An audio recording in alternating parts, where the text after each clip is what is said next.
La boîte mystère. Vous prenez une boîte, vous la décorez avec votre enfant, avec du papier déchiré, avec de la peinture, comme vous le souhaitez.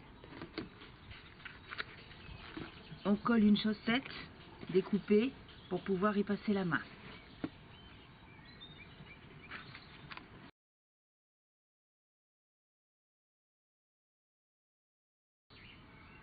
La boîte mystère mémoire. Tous les matins, vous décidez de déposer avec votre enfant un nouvel objet. Je vais décider de déposer aujourd'hui un crayon. Vous demandez à votre enfant de le décrire. C'est un crayon feutre. Il est en plastique. Il a un bouchon. On referme bien le bouchon pour que le feutre ne sèche pas. C'est un feutre violet. Il est en plastique. Un feutre violet. Je le dépose dans la boîte. Le lendemain, vous demandez à votre enfant, est-ce que tu te souviens ce que l'on a caché dans la boîte? Il doit vous dire un feutre violet et vous lui demandez comment est-il, la matière, la couleur, à quoi ça sert. Et ensuite, quand il vous a dit le feutre violet, on ouvre la boîte, on va vérifier, c'est bien un feutre violet. On remet le feutre violet dans la boîte et on décide de mettre un nouvel objet, une brosse à ongles. Alors, la brosse à ongles, comment est-elle faite? Il y a des poils, ça pique, c'est en plastique, vous la décrivez, elle est orange, etc. Vous demandez à votre enfant de la décrire. On la rajoute dans la boîte. On a donc un crayon feutre violet et une brosse à ongles pour brosser ses ongles, pour les nettoyer. Le lendemain, on fait exactement la même chose. On pourra rajouter d'autres objets en choisissant de mettre des matières différentes, du bois, du plastique, du verre, du fer, avec des fonctions différentes, des appareils qui servent à écraser, des appareils qui servent à brosser, à visser. Si vous avez créé une boîte mémoire avec un petit trou à l'intérieur, vous pouvez demander à votre enfant de chercher dans la boîte la brosse à ongles, par exemple. La brosse à ongles, comment était la brosse à ongles?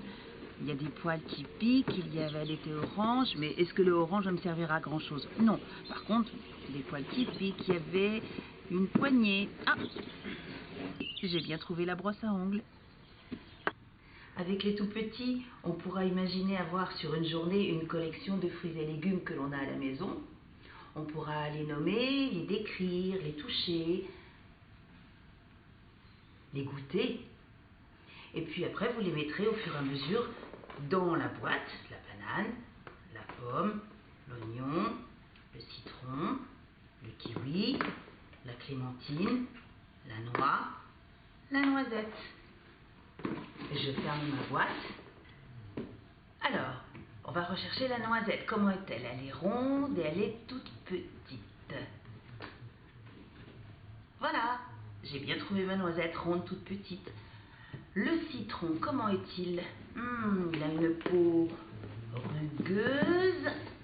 Rugueuse. Alors non, ça je ne pense pas que c'est ça.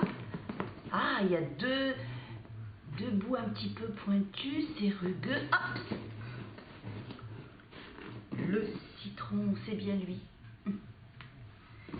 Avec les plus grands, on pourra même imaginer travailler sur le vocabulaire de la trousse. Tout ce qu'on trouve pour les colliers.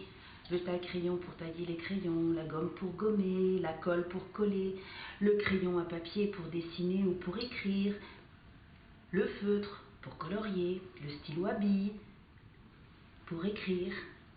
Et quand ils seront dans la boîte, comment les différencier au toucher?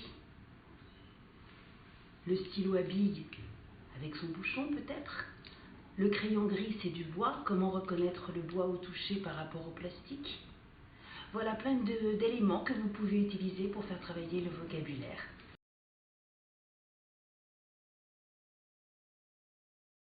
Je peux aussi vous faire un petit jeu de devinette.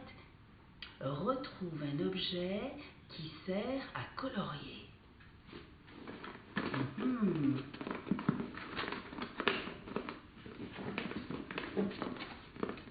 Je crois que c'est un feutre qui sert à colorier.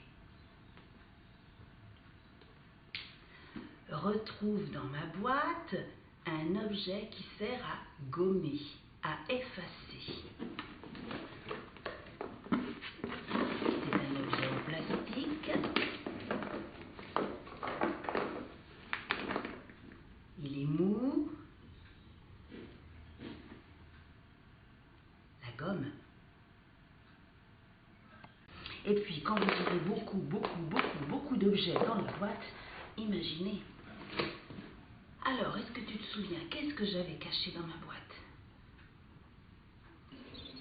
Vous allez donc faire travailler à la fois le vocabulaire et la mémoire. Amusez-vous bien.